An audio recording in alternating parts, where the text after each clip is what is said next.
I've never liked calling too much attention to today's date, February 20th.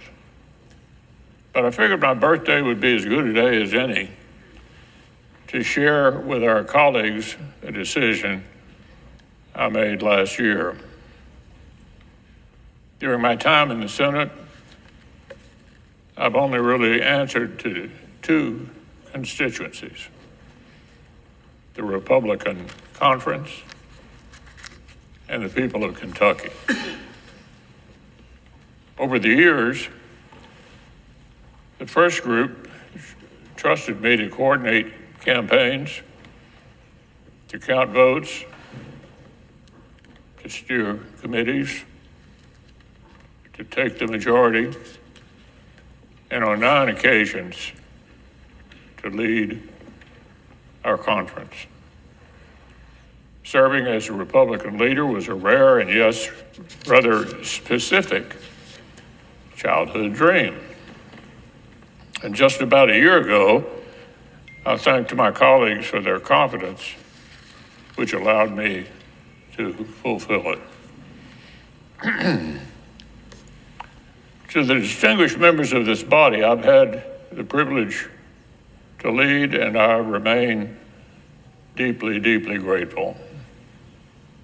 Today, however, it's appropriate for me to speak about an even deeper allegiance and even longer standing gratitude.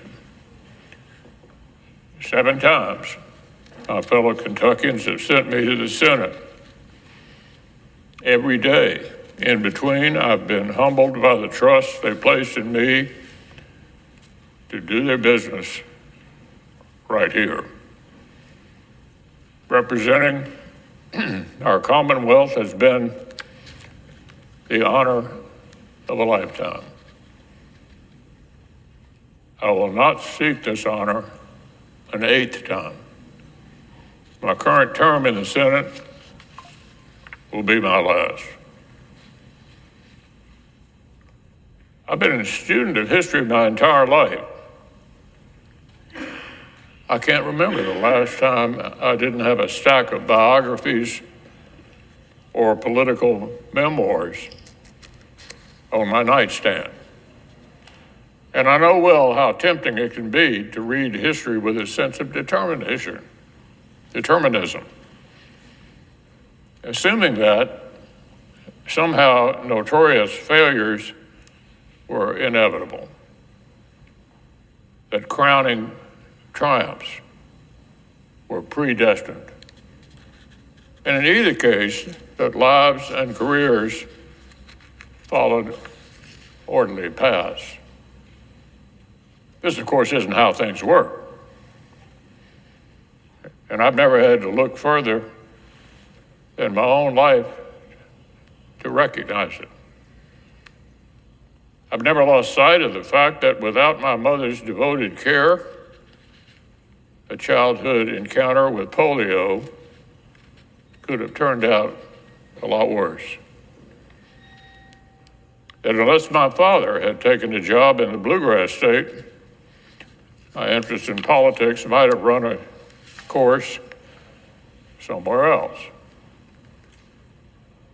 But if it weren't for an 11th hour outside the box idea on the campaign trail, my Senate career would have been over before it began. Or that, if not for the people of Kentucky, time and again, agreeing that leadership delivers and electing me to send back here, it would have been someone else from somewhere else taking that seat at the table where I've had a chance to work, strategize, fight, and win. I grew up reading about the greatness of Henry Clay, but there were times when the prospect of etching my name into his desk in this chamber felt like more of a long shot than making it to the major leagues.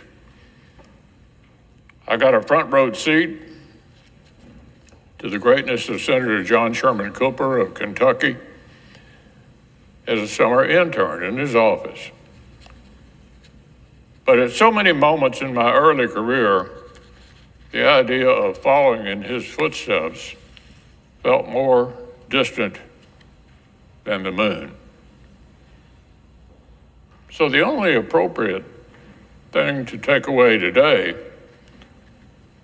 apart from a healthy dose of pride, is my immense gratitude for the opportunity to take part in the consequential business of the Senate and the nation. Gratitude to the people I represent, Kentucky's families and farmers and miners and service members and small business owners. Gratitude to loyal friends, dedicated volunteers, and talented staff who've helped me serve much better. Gratitude to this institution that has repaid my devotion so generously over the years, and to so many colleagues who've become great friends. Gratitude for my family's support. And in particular, my ultimate teammate and confidant of the last 32 years. Elaine's leadership and wise counsel in their own right have made her the most seasoned cabinet official in modern history. On top of all that, her devotion to me and to Kentucky is a lot more than I deserve. When I arrived at this chamber, I wasn't coming with a governor's statewide executive experience or a House member's appreciation for Washington dynamics. I knew my hometown of Louisville, and I'd spent the previous few years working hard to learn what mattered to folks all across the rest of the Commonwealth. And yet, within weeks of swearing the oath, sure enough, I was here on the floor talking with colleagues from other far-flung corners of the country, discussing solutions to a farm income crisis and infrastructure challenge that affected different states in the same way. I learned quickly that delivering for Kentucky meant finding the ways the Commonwealth's challenges were actually tied to national debates. Seeing to it that major agriculture legislation remembered Kentucky farmers and particularly included when they needed extraordinary assistance, like the tobacco buyout. Making sure that nationwide steps on transportation infrastructure included resources for modernizing the Brent Spence Bridge, which supports billions of dollars in economic activity in Kentucky and the surrounding region. And with the trust of a local community, finishing the task first assigned by President Reagan, the safe destruction of America's legacy chemical weapons at the Bluegrass Army Depot. So efforts like these have spanned the length of my Senate career. And I've been humbled each and every opportunity to help Kentucky punch above its weight. Of course, the Senate has to grapple with foundational questions that reach even more broadly across American life and either further into posterity.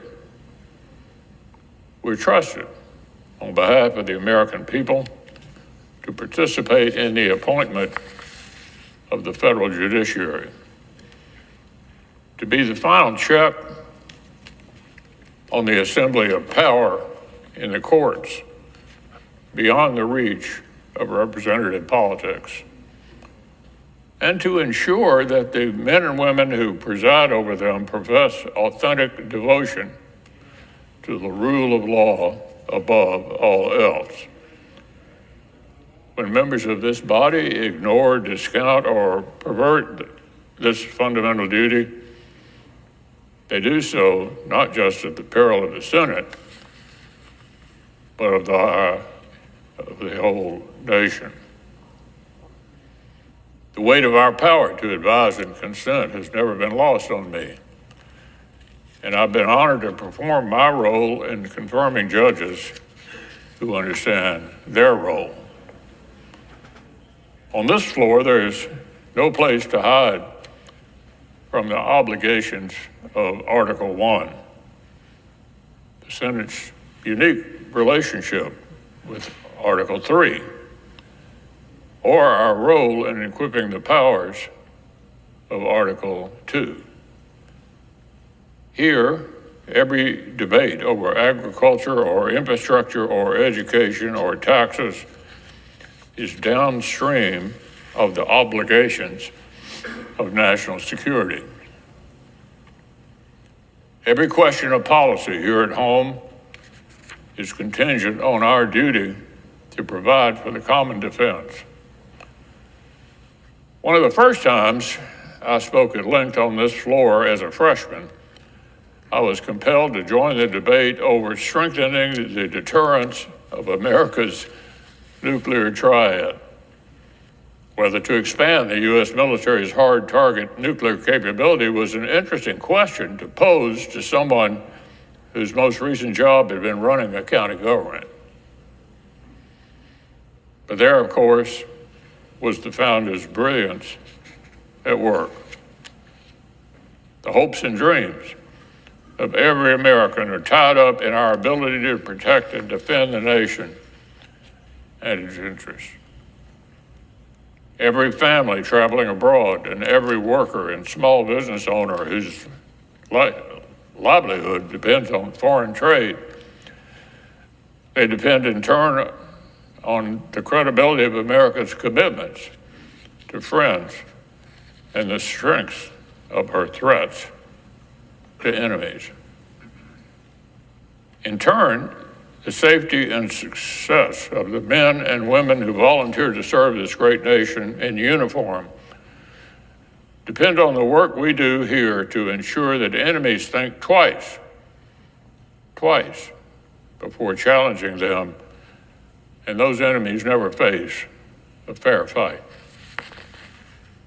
Thanks to Ronald Reagan's determination, the work of strengthening America's hard power was well underway when I arrived in the Senate. But since then, we've allowed that power to atrophy. And today, a dangerous world threatens to outpace the work of rebuilding it. So lest any of our colleagues still doubt my intentions for the remainder of my term, I have some unfinished business to attend to. In our work, most of us in this body develop an appreciation for the Senate itself, its written rules, its collegial norms, its pace of play. And yet so often I've watched colleagues depart, venting their frustration at the confines of the institution or mourning what they perceive to be decline of its norms. Regardless of the political storms that may wash over this chamber during the time I have remaining, I assure our colleagues that I will depart with great hope for the endurance